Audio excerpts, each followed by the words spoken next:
Yeah, so that thing cut out, man. So I'm gonna have to go ahead and make this session 9 my testimony, right? Get on up out of this and get on into this other information I got to get to, right? But like I said though, after I got those 2 letters, all the shit just started happening, right? Like even when I think about the fact that I went to jail in Oklahoma when I got back from Vegas. It was a coincidence that these motherfucking police just wanted to pull up on me and read my tags and fuck with me, or was they part of this conspiracy to interfere with my life and fuck with me by me not being sending those letters back to them signed and shit, right? Not cooperating with their recruitment, right? So when I think about it, it's like, damn, boom, Oklahoma, go to jail, get back here, motherfucker steal my truck, then motherfucker Liberty take a nigga trailer home and shit, money and trailer home and shit, kept trying to get a nigga in court and all this shit like that, so they end up taking that from the nigga. Just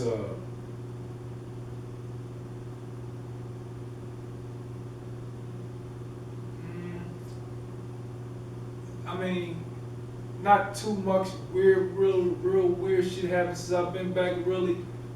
But like when I think about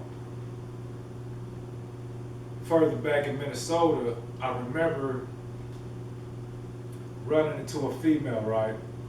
And used to come in a place where I worked at. We ended up getting sociable and shit, and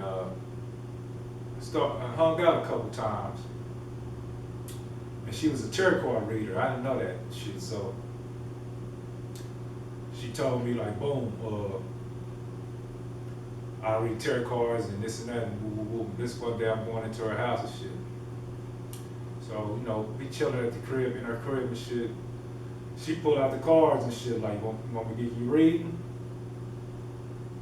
And I really didn't think about it at first, and I'm like, shit. Yeah, I mean, it don't matter. I said something to that effect, right? And so she started shuffling the cards and shit. And when she flipped out one and she turned it over, she said, "Oh, the devil." And she showed me the card. It was this little evil-looking, devil-looking thing with horns and shit. I'm like, hell no. I don't want you to do it. I'm cool. So I stopped her from doing the reading, right? Like, nah, I don't want. She tried to talk me like, nah, I'm cool. And so anyway, the next day, I talked to my mama and shit, and I told her, and she was like, "Ah, boy, stay away from her. Don't mess with her. Don't go back over there bothering with that lady. Don't go messing with her. Leave her alone." And so she was so, really firm on what she's saying to me, like, nah, don't mess with her. Don't do that. And so I ain't up on tarot card reading really shit like that, you know what I'm saying? I ain't knowing all the ins and outs and everything that comes with that type of, environment, right? And I have had one tarot card reading done over the phone before, you know what I'm saying? Long time ago when I was a teenager, me and this female did, I think. And, but other than that, never really knew nobody that fuck with tarot cards, didn't have no knowledge of the shit or nothing, right? And so anyway, my mom like, nah, don't mess with her. So I took her up on her word. I didn't mess with old girl again, never again, right? So boom, fast forward, that was in Minnesota, 2014. So fast forward, no, that was 2013. So fast forward, boom. 2017, when I get back to Kansas City from Georgia, I run into this female, I met her online or something. And boom, met up with her. We hanging out. Hung out a couple times. Then she started telling me about like type of psychic abilities and shit she had or whatever, or her intuition, or being able to speak with spirits and shit like that, or see spirits and shit like that. Then she told me she do some type of tarot card readings and shit. And so I'm like, but I don't think she ever asked me to do a reading on me, a tarot card reading on me though, you know what I mean? I never really went no further with that conversation with her. After she told me she see, you know, one day she seen something in the tree of a kid or something that I guess passed over. And she was saying she seen him or something, and she was gesturing to her, and she felt sad or something after that. It was like a weird type of moment for me because I didn't really understand what was going on. Mind you, I'm not really following up and learning about spiritual, although, you know, I knew about this stuff all through my life, you know, that shit was so far from my mind, no spiritual stuff or no paranormal activity and shit. At the time, I wasn't really thinking about none of that shit.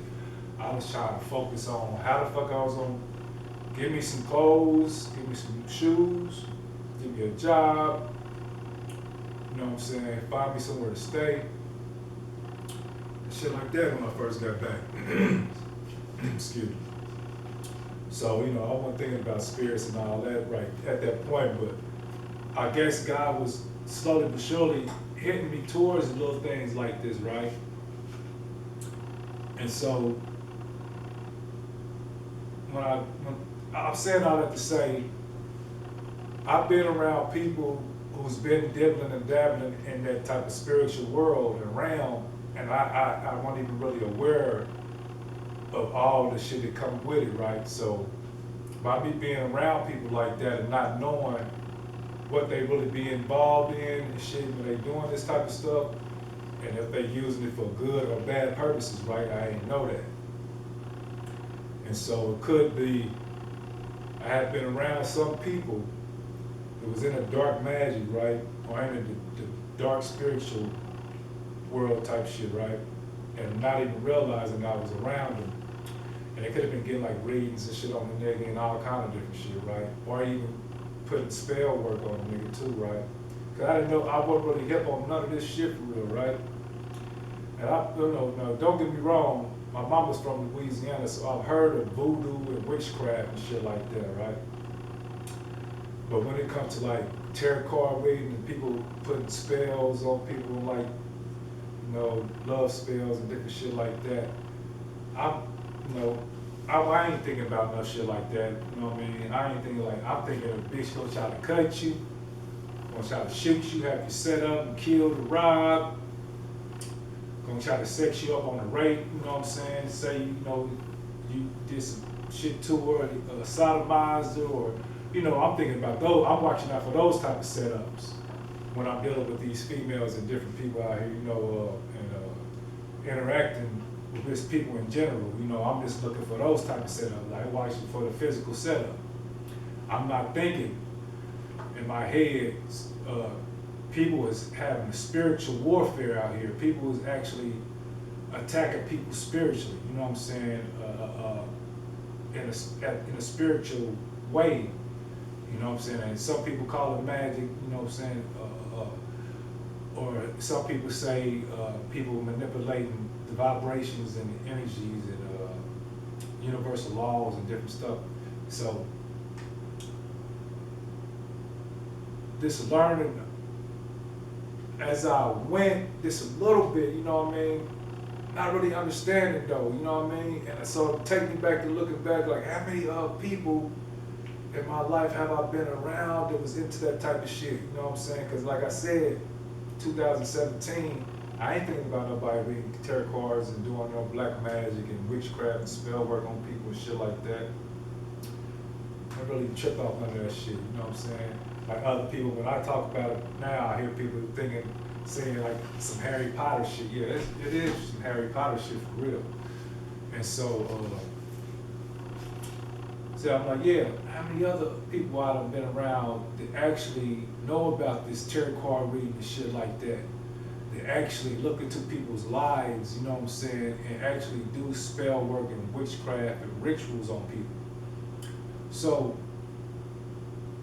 when you know, the longer I sit here in Kansas City and this feeling like I'm kicking myself, you know what I'm saying, I'm not getting ahead, just, you know, barely getting by, you know what I'm saying, having to hop around and shit first year and a half or so, until I was really like fucking and, you know, start living out the hotels and shit, right? And start kind of more keeping to myself, you know what I'm saying, staying away from everybody. It was like a nigga was being used, man. I used to feel so drained and out of it, you know what I'm saying, after hanging out on the block or in the hood, you know what I'm saying, or around family, you know, just on a constant day after day, or, you know, week after week. It's like something wasn't adding up. Like, man, this shit ain't adding up for me. Like, what the fuck is going wrong? You know what I mean? Like, I come back with the intention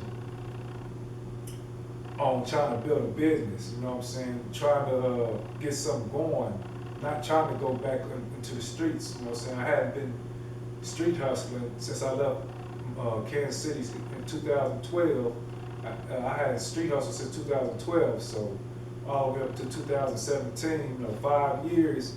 This is me just straight getting out the mud, you know, different jobs and side hustles, as far as like doing landscaping on people's houses and shit like that, selling shit online and, you know, selling my t-shirts and shit like that when I was in Georgia and shit. So it wasn't really like, I went out here selling dope, weed, and all that shit. Nah. No, I mean, I dabbled in weed a little bit when I was in Georgia and in Minnesota, a little bit. I think I probably had like a few customers that I dealt with that kept my money afloat a little bit, you know what I mean? But other than that, you know what I'm saying, nah. So I get back here to Kansas City flat broke after losing everything, you know what I'm saying? Because nigga, like I said, was just straight jobs, you know what I'm saying? And the jobs I was getting was mediocre and was paying a nigga the lowest pay you can actually get, damn near, right? $7, $8 and shit like that, the last jobs I had down there. And so getting back here and then getting jobs only with $8 and shit like that in the beginning, $9 and shit, still was hard to get by. So I did fall into temptation and shit for like a month or two, hustling a little bit, you know what I'm saying, and seeing that I was only hurting the only people that was coming to me was close motherfuckers around me that, you know, hood motherfuckers, family, motherfuckers that I fuck with, right?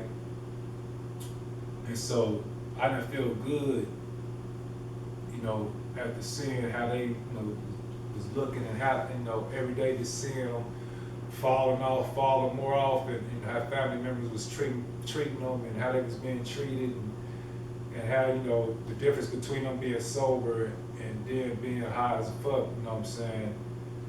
The difference I seen between them, I just didn't feel good. I felt guilty about that shit, man. And so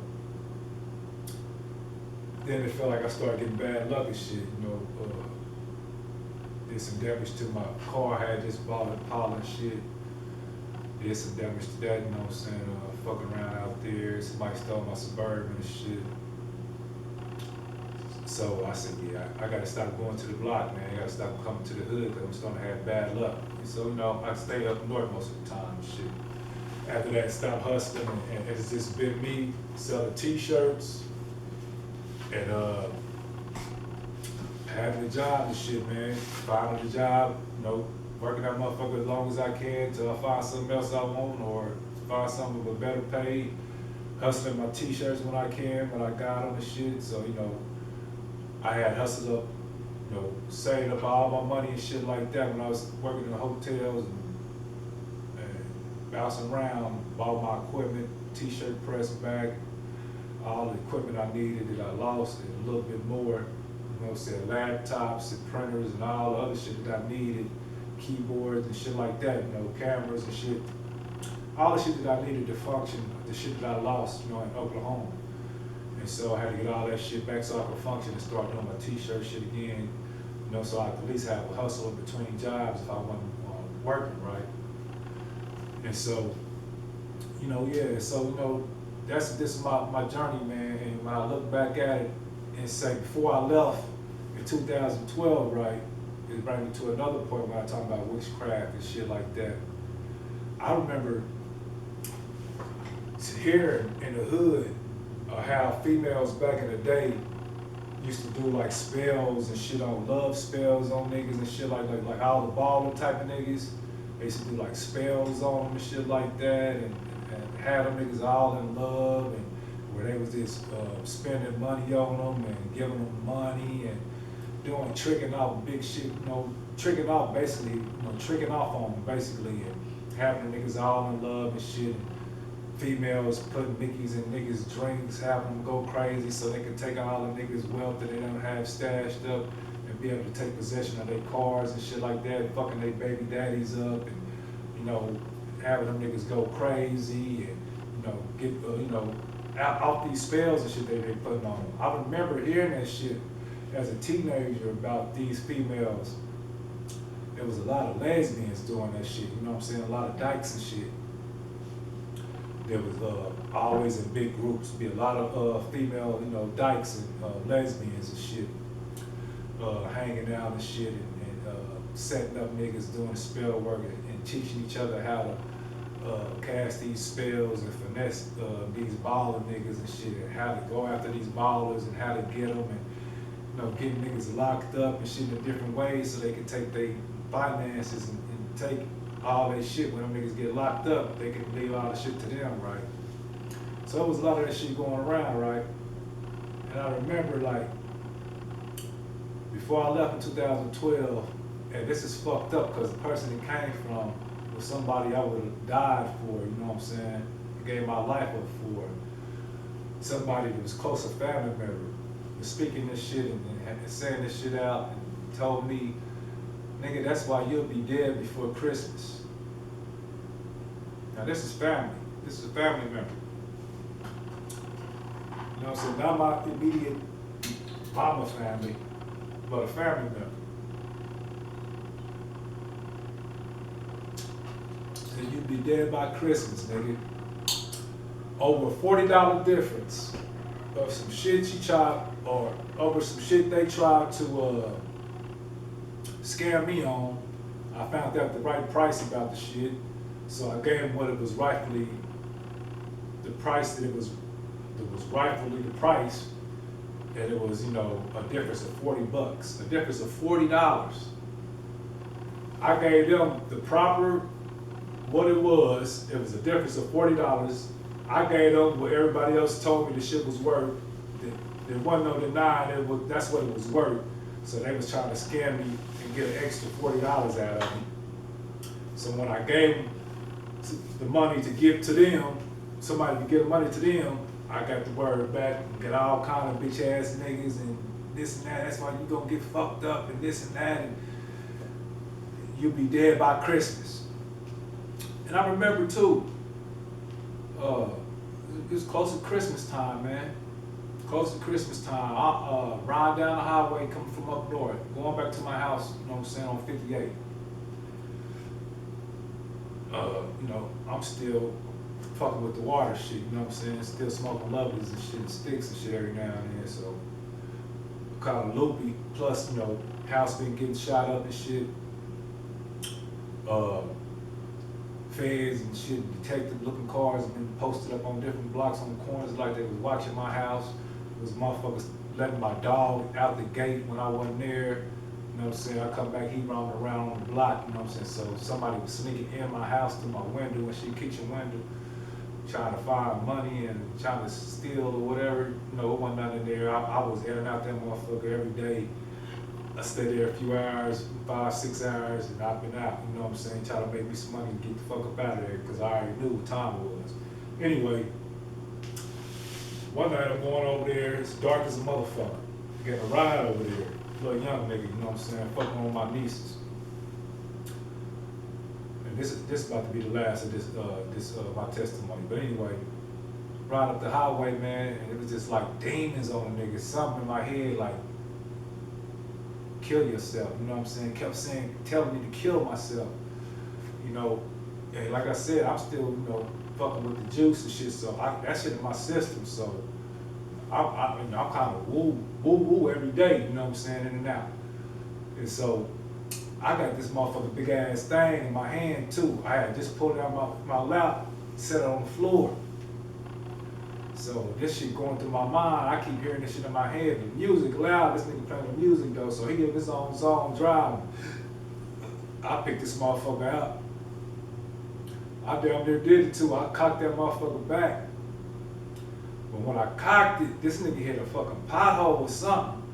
Boom! That motherfucker shut the car. That motherfucker knocked the gun out of my hand. Boom! Motherfucker fell on the floor. I looked at this nigga like, you know, at the same time that shake up kind of shook that voice away, like, snap out of it. Nigga, like it snapped you out of it, like, what the fuck up? I'm like, damn, I'm about to not rock myself to sleep, right? I'm thinking, looking at the gun, looking at him, he don't even know what's happening. You know what I'm saying? He turned the music down, like, you cool? I'm like, yeah, man. I'm like, man. Yeah, I'm cool. So, you know, he turned the music back up, we riding, I'm just looking out the window. Traffic going by, buildings, billboard signs and shit, watching traffic, looking at the radio lights and shit, looking at him driving. I kept looking at the steering wheel. You know, the fucking coming down the highway, across the bridge, you know, when you come by Isle of Capri and shit like that, you got the walls and brick walls and shit, you go across, you know, on the side of the highway. I'm looking at him, some telling me to grab the steering wheel and just pull up, yank the motherfucking reckless, you know what I'm saying? Like, snatch the steering wheel from, you know, pull, you know, it was telling me like to not pull us off the bridge, like drive us off the bridge type of shit, right? This was in my head. So my instincts in my body is jumping, you know what I'm saying? But my arms and shit ain't moving, like spirit hold me back, like God hold me back. But this devil, this energy in me is reaching. I can feel my arm reaching out, like, but my arm's not. I'm still like this set. You know what I'm saying? And it's like my body is out of my body. I can see me doing it. I can see me snatching that wheel and us hitting the medium and shit and you know, going over. But all in my head, I'm thinking, nah, don't do that. You can't kill this dude. This dude, look, young innocent dude ain't did nothing to you, man. My mind kicked in, like, don't do that. This dude is innocent. This young dude innocent, man. You know, if you're gonna do that on your own time. Don't do that. You know what I'm saying? Like, it's just telling me, don't kill nobody else with you. You know what I'm saying? If you want to do that. This with you. You know, don't do that. You know what I'm saying? That's all I kept thinking of. As soon as, you know, I kept going ringing. And I looked out this window right here as me coming down Prospect. 71. Come down 71 and shit. Getting closer to the hood. I see a fucking Santa Claus sign with a big ass smile. Santa Claus looking right at me, smiling big as a motherfucker. And it said, ho, Merry Christmas on there. As soon as I seen that, all I could do is think of this family member that told me, that's why you're gonna be dead before Christmas. That's why you'll be dead before Christmas. When I heard that voice in my head, I said, hey, man. Hold on. He already, you know, detouring, getting off the exit, 55th. You know what I'm saying? He's like, what's up? I'm like, all right, go ahead, pull up here, man. Pull up here, and then pull over. So we, you know, past churches, 55th and Prospect, pull over in the corner, at the corner and shit, that little car lot, little car place up there, shit on the corner, like 56 and Prospect. It's dark as a motherfucker, man. I'm looking back there, to the streets going, towards park and all that, Wabash and shit like that. It looked dark as a motherfucker. It looked like, I'm talking about not regular dark. That shit looked like fucking pits of hell dark to me in my head. And all I can remember is thinking you'd be dead before Christmas. And the energy I was feeling is like, if I go in that motherfucker, it's like a portal, like a black hole portal. If I go in there, I said, I ain't gonna make it out this motherfucker. I fuck around, I'll make it till the morning, man. If I go in there and go to this house, I might not make it till the morning. So I told him that, like, man, I don't know, I don't want to go in there, bro. I don't know, man, you know what I'm saying? I don't think I want to go in there tonight. He like, shit, I can take you back to your sister's house. Man, I felt like a kid, looked at the nigga like, gang, man, like, will you? You take me back up north? That nigga like, yeah, I'll take you back up there. I'm like, man, I give you some money, bro. I give you some gas money, bro. I appreciate that, man. I felt so fucking relieved. Like, I'm telling you, it was like the devil was on me. It was so much heavy energy on me. I said, if I go in that motherfucker and go in the neighborhood tonight, and mind you, it's dark. It's like 10 something at night, going on 11 o'clock at night. And this is like on a Sunday or something. It was a weekday or something, Sunday or Monday. It was early in the week, so it's quiet. You know what I'm saying? Ain't a lot of people moving around, so I'm like, but it was fucked up, you know what I mean? Like, and when I go back and think about that, I said, man, what if people was doing spells and shit on the nigga, man, that was trying to make me kill myself, you know what I'm saying? Or was that just, the dark energies that was coming around me? Because like I said, on Park, when I stayed over there, I had all kind of motherfuckers coming over there, hanging out, chilling and shit, and different motherfuckers that was getting high off all kind of shit. And, there's a lot of shit going on, man. So it's just like, I wonder if somebody could have, put the whoop up on a nigga like that, man. Or was it just the devil at that time really after me, hunting me down and shit? And, and that was God way of saying, well, this is your last year right here. Either you gonna straighten up and get out of here, save yourself, or you gonna die in your neighborhood. You know what I'm saying? And it was just something to me and telling me, plus the Mayan calendar was ending, you know what I'm saying? The Mayan calendar was ending 2012, December the 22nd and shit. So I had already had in mind about that, like I was already deciding on what type of move I wanted to make and where I wanted to be, really. You know what I'm saying? I hadn't really decided until all that shit was going on. So, before Christmas, I had left my house and told my landlord, I'm moving out and shit. I was moving shit out, way before then, though. Just boxing up everything like months before then. After my son, after my baby mama had came and picked up my son, them after school was let out for the summer, and she took them back to Texas and shit. After they left, I was already packing up because I figured like that was the end of that. It was 3 years over there. Like, yeah, that 3 years is up. It's time to move on and do something else. It was just too much going on too with the house. All the, negative shit that was, had transpired, over there. A lot of bad energy and shit. And I remember another family member too, man, coming over there on some weird shit too before I had moved out of there. It's kind of bringing shit over there, asking me do I want it and shit, like tables and chairs and different shit like that, right? One time, this motherfucker, one of my family members popped up over there, brought some shit over there, asked that I wanted. I'm like, yeah, I wasn't really tripping because I was, getting shit